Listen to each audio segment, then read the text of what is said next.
Permission দিয়ে দিলাম। আল্লাহ এই যুবকের অন্তরের মালিক তো আমি না, এই যুবকের অন্তরের মালিক তুমি মাওলা।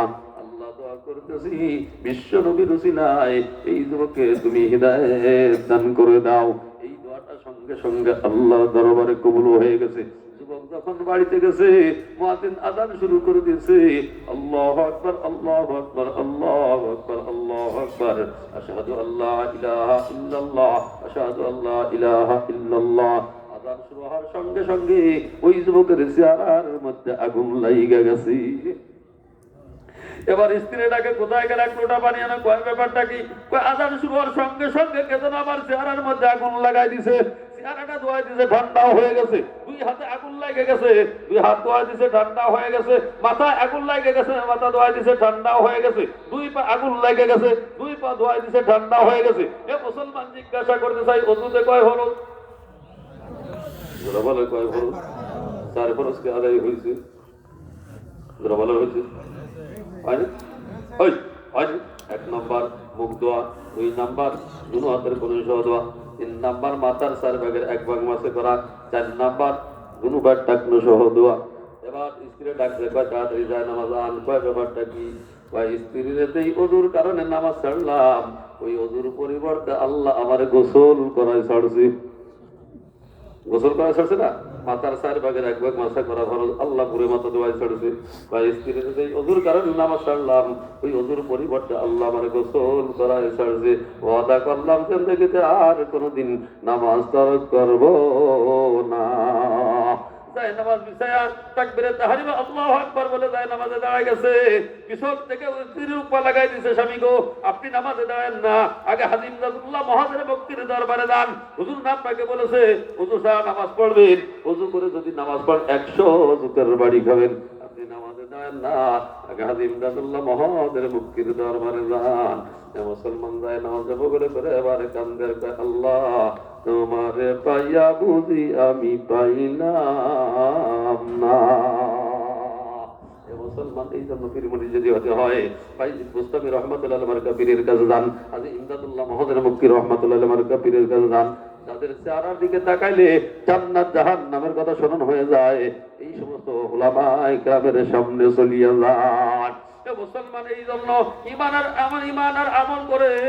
মুসলমান আমি আপনি যদি কবরে যাইতে পারি, মুসলমান কবরটা হবে আমার আপনার জন্য জান্নাতের টুকরা। ইমান আর আমল নিয়ে যদি কবরে যাইতে না পারি, কবরটা হবে আমার আপনার জন্য জাহান্নামের টুকরা, ঠিক কিনা? মুসলমান জাহান্নামটা অত্যন্ত হৃদয় বিদারক ঘটনা ঘটবে। কিয়ামতের ময়দানটা অত্যন্ত হৃদয় বিদারক ঘটনা ঘটবে। হে মুসলমান, যেই দিন পিতা পুত্রের কোনো কাজে আসবে না, মা সন্তানের কোনো কাজে আসবে না, ও মুসলমান ওই দিন ঈমান আর আমল ছাড়া আমার আপনার কোনো উপায় থাকবে না। হে মুসলমান, কিয়ামতের ময়দানটা অত্যন্ত হৃদয় বিদারক ঘটনা ঘটবে। হে মুসলমান, কুরআন হাদিসের মাধ্যমে আমরা জান্নাতের বিবরণ পড়েছি, জাহান্নামের বিবরণ পড়েছি। আপনার ওয়াজের প্যান্ডেলে জান্নাতের বিবরণ শ্রবণ করেছেন, জাহান্নামের বিবরণ শ্রবণ করেছেন, কিয়ামতের ময়দান সম্পর্কে অবগত হয়েছেন। হে মুসলমান, এই কিয়ামতের হৃদয় বিদারক ঘটনা সম্পর্কে আস্থার কোনো ঘাটতি নাই, বিশ্বাসের কোনো ঘাটতি নাই। তবে আমি জেলে ঢোকার পরে এই কিয়ামত সম্পর্কে আমার রাস্তাটা একটু পরিবর্তন হয়ে গেছে। আপনারা পেপার পত্রিকায় দেখেছেন ফরিদপুর জেলার মধ্যে ঐতিহ্যবাহী উপজেলা সালতা উপজেলা, আপনারা পেপার পত্রিকা অথবা টিভির পর্দায় দেখেছেন তাণ্ডবের মামলা। ওই তাণ্ডবের ঘটনা আমি না ওর নাম দিয়েছি তাণ্ডবের মামলা, আমি ওইটার নাম দিয়েছি গজবের মামলা। ঘটনা ঘটছে সালতা উপজেলায়, আমার মাদ্রাসা বলমারি উপজেলায়। আল্লাহর কসম দিয়ে বলতে পারি ঘটনার দিন, তাণ্ডবের দিন আমার 2টা সালতা উপজেলার মধ্যে পড়ে নাই। এরপরে ষড়যন্ত্রমূলক 2টা মিথ্যা মামলা আমার নামে দেওয়া হয়েছে। 1 বছর 2 মাস আত্মগোপন করার পরে আমি যখন কোর্ট সিলিন্ডারে করলাম, ম্যাজিস্ট্রেট আমার জামিনটা নামঞ্জুর করে দিল।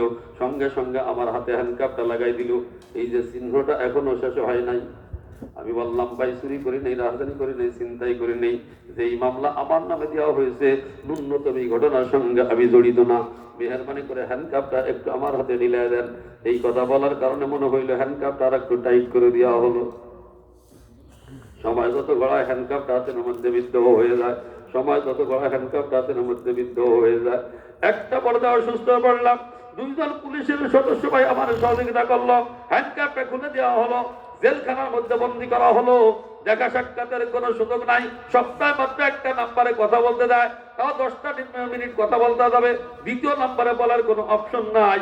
মার সঙ্গে কথা বললে বাবার সঙ্গে কথা বলতে পারি না, বাবার সঙ্গে কথা বললে মার সঙ্গে কথা বলতে পারি না, বাড়িতে কথা বললে মাদ্রাসায় কথা বলতে পারি না, মাদ্রাসায় কথা বললে বাড়িতে কথা বলতে পারি না।